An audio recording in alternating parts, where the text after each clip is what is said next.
Now, let's take a deep dive into the state-by-state races and a lot of other fun stuff besides with our next guest, Kelly Jane Torrance from the New York Post. Kelly, welcome to the show. You're leading now, this is exciting news, the New York Post's swing state coverage ahead of the presidential election. So we're talking about Arizona, Georgia, Michigan, Nevada, Pennsylvania, Wisconsin, maybe North Carolina too. Tell us for our Australian viewers, because these are really diverse states and very different, is there any one particular item that basically is a thread that runs through all of these swing states that makes them so volatile one way or the other? Well, it's a great question, James. I have to say I am very excited to be leading our swing state coverage, and we're hiring, people in all of those states, plus Ohio. Some of them we're going to be hiring more than one person to be reporting. And of course, we'll be doing some of the reporting that the rest of the media won't be doing, especially on the Democrats and what they're up to.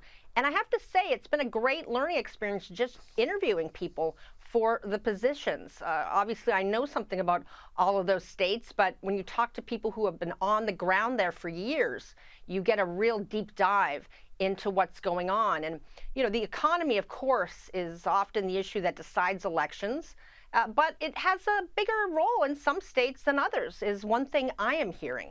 Wisconsin, for example, the Republicans are apparently messaging really hard on the economy.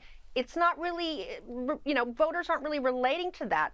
What Democrats are focusing on is abortion, and that is something that people are responding to. So you have a lot of issues that everybody is interested in, but some states, they're going to be more interested in some of those issues than others.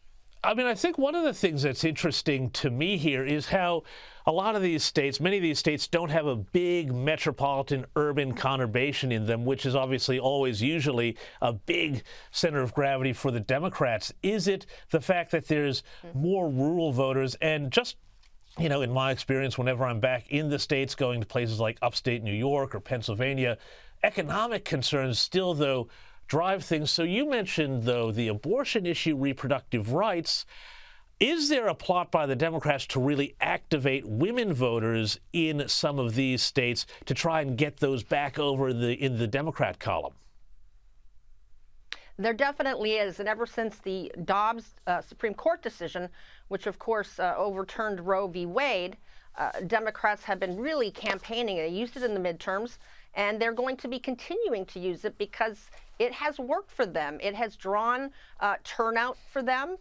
People will get really riled up about this issue, get worried about this issue, and it's going to be on the ballot in a number of states. I just got off the phone right before this interview with someone in Arizona, and of course they are working to get abortion on the ballot there.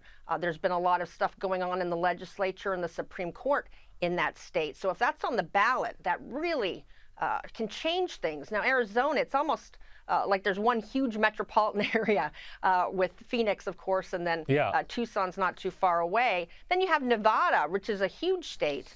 You've got the Las Vegas metropolitan region, you got Reno, but then you've got a lot of smaller areas around the state, and there's some really interesting tight races in some of these House and Senate elections. So yeah, the economy is usually the top issue for everyone, but in some states the border is just as important, if not more so.